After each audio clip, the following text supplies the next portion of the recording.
사람이 등장을 하는데요. 여러분 이드로 다 아시죠? 어떤 사람이죠? 모세의 장인. 네, 맞습니다. 모세의 입장에서 보면 이드로는 참으로 고마운 사람입니다. 40년 전에 모세가 애굽에서 도망쳐 나왔을 때 그 외톨이 모세를 받아준 사람이 바로 장인이었죠. 자신의 딸을 주어서 결혼을 하여 가정을 이루게 해준 사람이 이드로입니다. 또한 하나님의 부름을 받은 모세가 어느 날 갑자기 애굽으로 가야 한다라고 말을 했을 때 이드로는 반대하지 않고 평안히 가라 하면서 모세를 축복하며 보내주었습니다. 사실 반대하려면 얼마든지 반대할 수도 있었겠죠. 장인의 집에서 양이나 치는 주제에 제 주제도 모르고 애굽 왕 바로가 누군데 너가 그 바로를 만나러 가냐 하면서 반대할 수도 있었습니다. 더욱이 그 위험한 길을 혼자 가는 것이 아니라 아내와 두 아들 또한 데리고 간다고 하니 걱정이 되기도 했을 것입니다.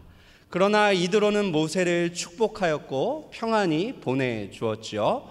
그런데 모세는 애굽으로 가던 도중에 아내와 아이들을 친정으로 다시 돌려보냈습니다. 이럴 거면 처음부터 데리고 가지 말지 왜 무책임하게 그렇게 돌려보냈냐며 모세를 비난할 수도 있었겠죠. 그러나 이드로는 모세의 입장을 이해해 주었습니다. 이러한 모든 것들을 볼 때 이드로는 모세를 변함없이 지지해주는 든든한 버팀목이자 정말 좋은 장인이었습니다. 오늘 본문을 보면 출애굽기 18장에만 모세의 장인이라는 표현이 12번이나 나오고 있습니다. 마치 이드로가 모세의 장인임을 자랑하듯이 모세의 장인 이런 표현을 계속해서 성경이 사용하는 것이죠. 여러분, 이제 내일부터 추석 연휴가 시작이 되는데요. 추석하면 떠오르는 말이 있습니다. 더도 말고 덜도 말고 한가위만 같아라. 여러분, 한가위가 더할 나위 없이 좋은 것은 단순히 오곡백과가 주는 풍성함과 넉넉함 때문만은 아닐 것입니다. 그 풍성함을 함께 나누며 함께 먹고 마시며 함께 즐거워할 수 있는 가족과 친지들이 있기에 한가위는 더할 나위 없이 좋은 날이 되는 것이죠. 이번 추석 명절은 가족과 함께 하나님 앞에서 더할 나위 없는 좋은 시간을 보내시기를 바랍니다. 그런 의미에서 저는 오늘 가족과 함께 하나님 앞에서라는 제목으로 본문이 주는 두 가지 교훈을 함께 나누고자 합니다. 첫째, 가족은 하나님이 주신 특별한 선물입니다. 하나님께서 우리에게 선물을 주셨는데요. 가족이라는 선물을 우리에게 주셨습니다. 여러분, 모세는 출애굽의 지도자였죠. 그리고 위대한 하나님의 사람이었습니다. 하나님은 모세와 언제나 함께 하셨고 그때그때마다 필요한 은혜와 능력을 모세에게 공급해 주셨습니다. 그러나 시간이 갈수록 모세는 그 몸도 그 마음도 지쳐갔습니다. 그도 그럴 것이 애굽을 떠난 이후에 모세는 제대로 쉰 적이 한 번도 없었습니다. 감당해야 할 일은 너무나 많았고 과도한 책임감과 막중한 업무 때문에 모세는 탈진하기 직전이었습니다. 더욱이 이스라엘 백성들이 모세를 어떻게 대우하였나요? 모세를 가만두지 않았죠.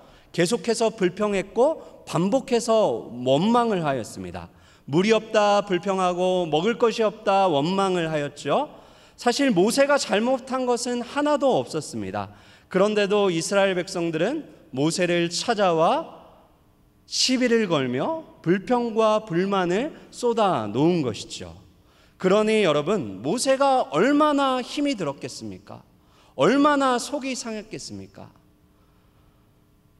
많이 수고하고 많이 헌신하고 많이 그들을 섬겼지만 돌아오는 것은 칭찬과 격려가 아닌 불평과 원망이었습니다. 그러나 여러분, 이런 것들은 그래도 견딜만 했습니다. 여러분, 모세를 정말 힘들게 했던 것은 가족과 떨어져서 혼자 지내야만 하는 외로움이었습니다. 낮에는 다른 사람들과 함께 어울리며 하하호호 웃을 수 있었겠죠. 그러나 밤이 되면 어떠합니까? 다른 사람들은 밤이 되어도 가족과 함께하며 웃음꽃을 피울 수 있었습니다. 그러나 모세는 밤이 되면 홀로 장막에 들어가야 했고 외로움과 쓸쓸함만이 모세의 유일한 친구가 되었던 것이죠. 지금처럼 스마트폰이 있어서 아내와 통화를 하거나 아이들과 영상 통화를 하면서 그 마음의 외로움을 달랠 수 있었던 것도 아니었습니다. 몸과 마음이 지쳐가고 있는 모세에게 필요했던 것은 다름 아닌 가족이었습니다. 함께 밥을 먹고 소소한 대화를 나누며 사랑을 주고받을 가족이 모세에게 필요했던 것이죠. 바로 그쯤에 장인 이드로가 모세의 아내와 두 아들을 데리고 모세를 찾아오게 되는 것이죠. 여러분, 오늘 본문 2절과 3절 우리가 읽지는 않았는데요, 2절과 3절 한번 보실까요? 모세의 장인 이드로가 모세가 돌려보냈던 그의 아내 십보라와 그의 두 아들을 데리고 왔으니 그 하나의 이름은 게르솜이라. 이는 모세가 이르기를 내가 이방에서 나그네가 되었다 함이요. 여러분, 모세의 큰 아들의 이름이 나오고 있죠. 이름이 뭔가요? 게르솜입니다. 그 이름의 뜻을 직역하면 거기서 나그네가 되었다, 거기서 나그네가 되었다. 나그네와 같았던 모세의 삶을 잘 보여주는 그런 아들의 이름인 것이죠. 성경은 예수 믿는 모든 신자를 가리켜 나그네라고 표현을 합니다. 저와 여러분들은 하늘 본향을 향해 걸어가고 있는 나그네들인 것이죠. 나그네이지만 쓸쓸하거나 처량하지는 않습니다. 왜냐하면 햇빛보다 더 밝은 아버지의 집, 저 천국을 향하여 소망을 품고 힘차게 걸어가고 있기 때문이죠. 하지만 그렇다고 해서 나그네 인생길이 편안하거나 안락한 것만은 아닙니다. 거칠고 험한 광야를 지나가야 하기 때문에 우리의 삶은 몹시도 고단하고 힘이 듭니다. 그래서 하나님은 광야 같은 인생길을 걷고 있는 우리에게 가족이라는 특별한 선물을 주셨습니다. 나그네 길에서 쉼을 얻고 위로를 얻을 수 있도록 가족이라는 안식처를 우리에게 주신 것이죠. 그러나 여러분, 너무나 슬프게도 죄로 인해 가족관계가 다 깨어져 버렸습니다. 사랑해야 할 가족을 미워하게 되었고 화목해야 할 가정이 불화와 갈등을 경험하는 온상이 되어버렸습니다. 실제로 명절 이후에 이혼율이 급증한다는 것은 이제 공공연한 사실이 되었죠. 어느 때보다 화목하고 행복해야 할 명절에 불화와 불행을 경험하는 사람들이 우리 주변에는 너무나 많은 것입니다. 이혼까지는 아니더라도 여러 가지 문제들로 인해 명절 증후군을 호소하는 분들도 계시죠. 혹시 이 중에도 명절 증후군을 지금 경험하고 계신 분들이 있는 줄 모르겠습니다. 특별히 재산 분배나 경제적인 문제가 이슈가 되면 가족 간의 갈등의 골은 더욱 깊어져만 갑니다. 우리 청년들도 명절이 그리 반갑지만은 않습니다. 결혼은 언제 하니? 취직은 했니? 어느 직장에 다니니? 등 무심코 던진 친지들의 말이 부담과 상처로 돌아오기 때문이죠. 사랑하는 여러분, 여러분들의 가정은 어떠하신가요? 혹시 가족들에게 실망한 분들 계신가요? 명절이 오는 것이 반갑지 않은 분들 계신가요? 가족 친지를 만나는 것이 즐겁지 않은 분들 여기 계신가요? 때로는 자기의 이익을 챙기기에만 바쁜 형제 자매들 때문에 우리는 화가 나기도 합니다. 명절만 되면 정말로 남의 편이 되는 남편 때문에 속이 뒤집어지기도 하죠. 속만 썩이는 자식들 때문에 골치가 아프기도 합니다. 이미 깨어져 버린 관계, 멀어져 버린 가족 관계가 다시 회복될 수 없을 것만 같기도 합니다. 그러한 절망 가운데 슬픔의 시간들을 보내고 계신 분들도 있으실 것입니다. 그러나 사랑하는 여러분, 나의 가정이 죄로 인해 깨어져 버렸고 상처로 얼룩져 있다 하더라도 우리가 잊지 말아야 할 한 가지 사실이 있습니다. 그것은 하나님께서 직접 가정을 이 땅에 세우셨고 가정은 하나님의 걸작품이라는 사실입니다. 사랑하는 여러분, 깨어지고 망가진 우리의 가정을 회복시킬 능력이 하나님께 있음을 믿으시기를 바랍니다. 하나님은 지금도 나와 우리의 가족들을 위하여 선하게 일하고 계십니다. 여러분, 옛날에 자신이 불행하다라고 느끼는 한 사람이 살았습니다. 그는 자기 주변에 있는 사람들 때문에 자신이 불행하다라고 생각을 했죠. 왜냐하면 자기 주변에 있는 사람들을 보면 도둑질이나 하고 거짓말을 입에 달고 살고 서로 싸우기만 했기 때문입니다. 어느 날 그는 가족과 친구들에게 이렇게 말을 했는데요. 나는 이곳을 떠나려고 합니다. 나는 사람들이 훔치지도 않고 거짓말도 하지 않고 서로 싸우지도 않는 도시로 가려고 합니다. 나는 사람들이 정직하게 살고 서로 도우며 서로 사랑하며 존경하는 그러한 곳으로 가려고 합니다. 나는 하늘과 땅이 만나는 행복한 그곳으로 갈 것입니다.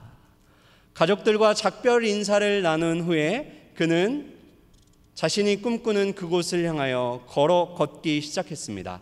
하루 종일 걷고 또 걸었습니다. 그리고 어느덧 해가 저물어 캄캄한 밤이 되었죠. 그는 길가에 잠자리를 폈습니다. 그리고 잠들기 전에 자신이 벗어놓은 그 신발을 자신이 가야 할 방향을 향하여 그렇게 가지런히 놓고 이제 잠이 들었습니다. 다음날 아침 어느 쪽으로 가야 할 것인지를 신발을 통해 표시를 해둔 것이죠. 그런데 여러분, 그 사람이 잠을 자는 동안에 천사가 내려와서 그 신발의 방향을 거꾸로 돌려놓았습니다. 그 사람이 걸어왔던 그곳, 자신의 고향으로 그 신발의 방향을 돌려놓은 것이죠. 이 사실도 모른 채 다음날 아침 그는 신발이 가리키는 그 방향을 향하여 다시 걷기 시작했습니다. 물론 자신이 떠나왔던 고향으로, 가족에게로 가고 있는 것이죠. 열심히 걸은 덕분에 해가 지기 전 오후에 땅과 하늘이 만나는 행복한 도시에 도착할 수 있었습니다. 그런데 행복의 도시는 자신이 기대했던 것과는 다르게 너무나 작은 곳이었죠. 그는 거리로 내려갔습니다. 그런데 그 거리는 익숙했습니다. 고향의 거리와 아주 흡사했던 것이죠. 그는 자기가 떠났던 집과 거의 똑같은 집의 문을 두드렸습니다. 그러자 누가 나오게 됩니까? 가족들이 나와 그를 반겨주었습니다. 그는 그제서야 깨달은 것이죠. 행복한 곳이 따로 있는 것이 아니라 가족과 함께하는 것이 행복임을 깨달았습니다. 가족과 함께 행복하게 살지 못하면 어디에서도 아무리 좋은 환경에서도 행복할 수 없다라는 것을 깨닫게 된 것입니다. 사랑하는 여러분, 하나님은 우리를 불행하게 만들기 위하여, 불행으로 우리를 몰아넣으시기 위하여 가족을 주신 것이 아닙니다. 하나님은 우리에게 행복을 주시기 위하여, 또한 우리를 하나님 닮은 거룩한 사람으로 만들어 가시기 위하여 우리에게 가정이라는 특별한 선물을 주셨습니다. 그러므로 곁에 있는 가족들을 이해하고 사랑하고 용서하고 축복하시기를 바랍니다. 이번 추석 명절에 가족과 친지들을 만나면 고맙다고 말하고 미안하다고 말하고 사랑한다고 표현해 보시기를 바랍니다. 예수님은 우리를 위하여 한 알의 미랄이 되어 죽으심으로 구원의 열매, 많은 열매를 맺어 주셨습니다. 요한복음 12장 24절 말씀인데요, 자막을 통해 한번 보시죠. 내가 진실로 진실로 너희에게 이르노니 한 알의 밀이 땅에 떨어져 죽지 아니하면 한 알 그대로 있고 죽으면 많은 열매를 맺느니라. 가족은 하나님이 나에게 주신 특별한 선물입니다.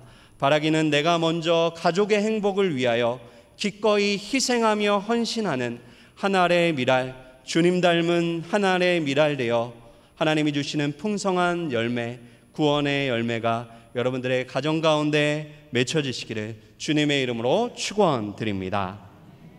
둘째, 가족에게 줄 수 있는 최고의 선물은 복음을 전하는 것입니다. 여러분, 이드로는 모세에게 큰 선물을 가지고 왔죠. 무엇을 가지고 왔나요? 모세가 그렇게 보고 싶었고 함께하고 싶었던 아내 십보라와 두 아들이라는 그 큰 선물을 가지고 왔습니다.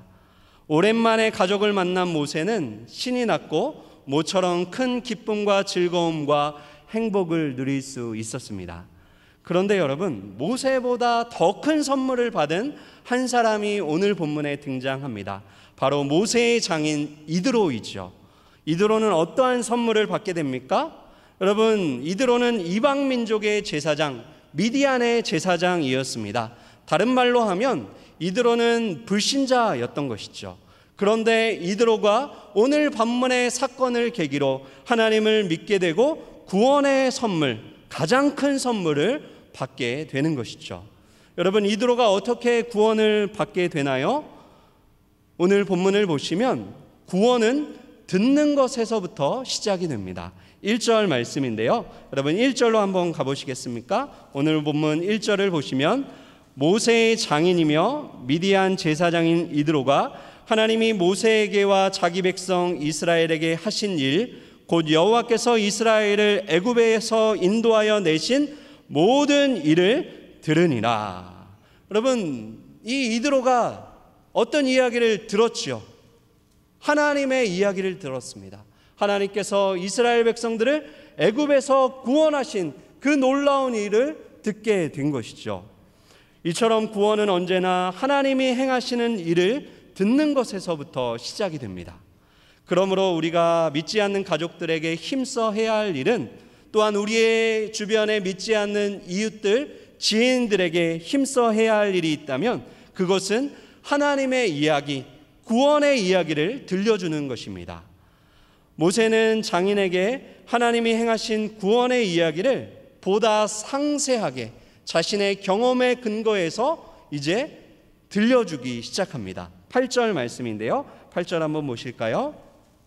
8절 말씀 보시면 모세가 여호와께서 이스라엘을 위하여 바로와 애굽 사람에게 행하신 모든 일과 길에서 그들이 당한 모든 고난과 여호와께서 그들을 구원하신 일을 다 그 장인에게 말하매.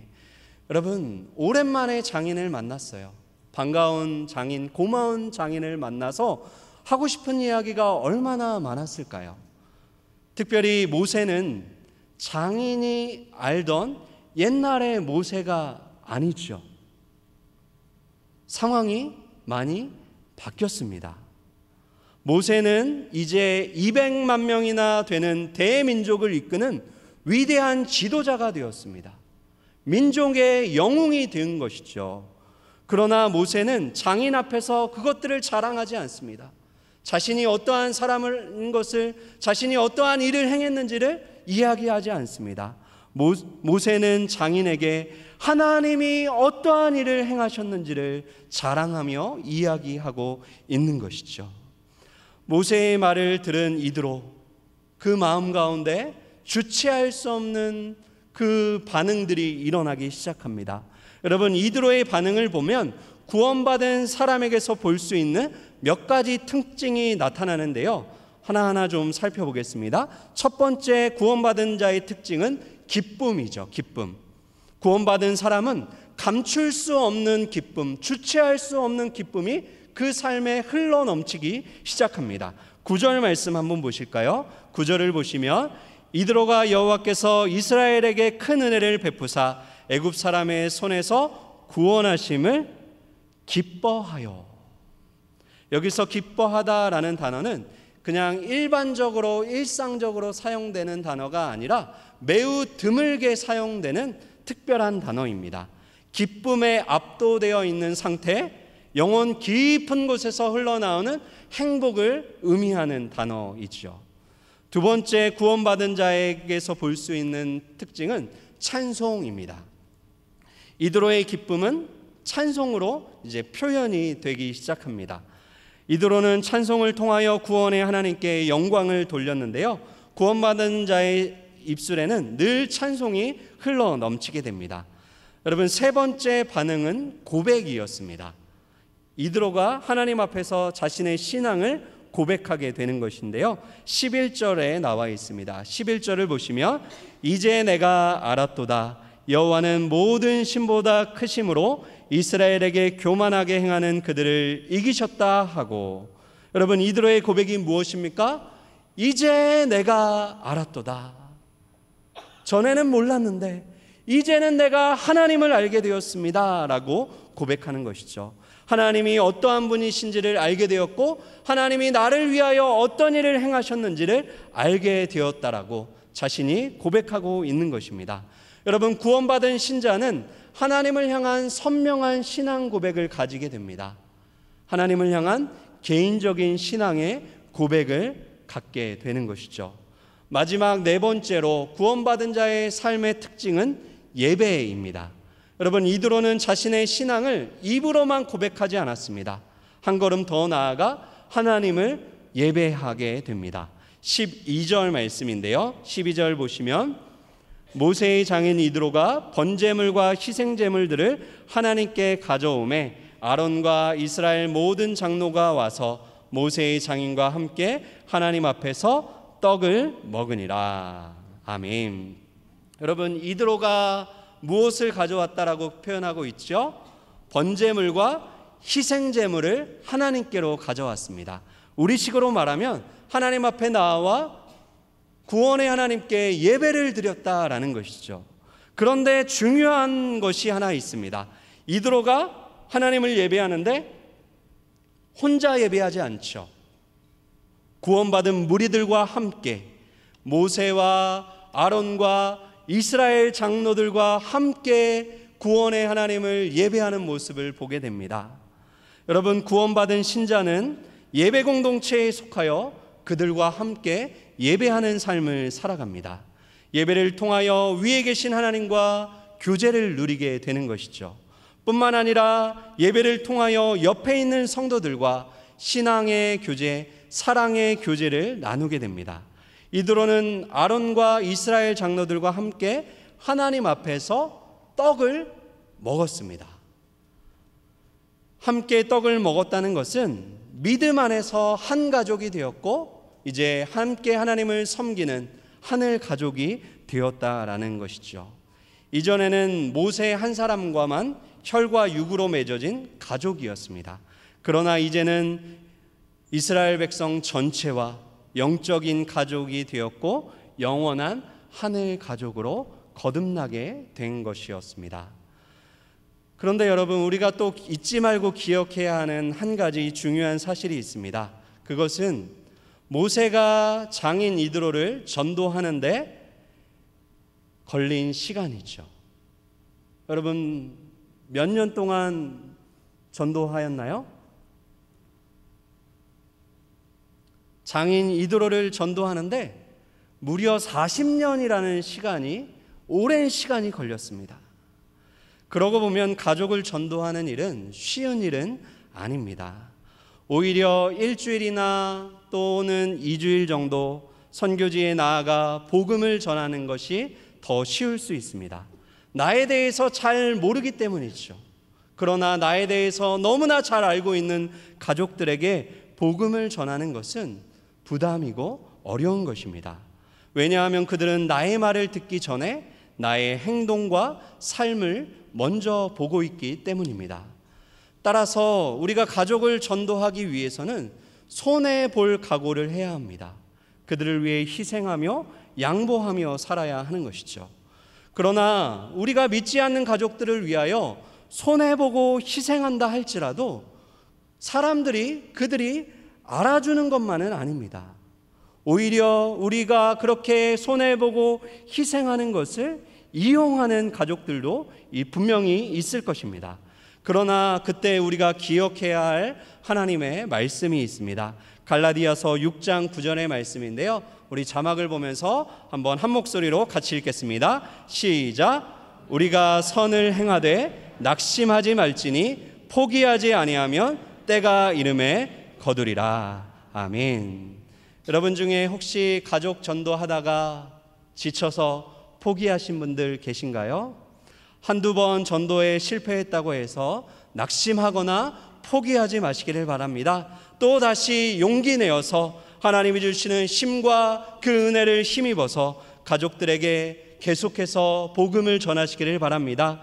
때가 이르면 하나님께서 반드시 구원의 열매를 허락하여 주실 줄 믿습니다. 사랑하는 여러분, 가족에게 줄 수 있는 최고의 선물은 예수 그리스도 복음을 전하는 것입니다.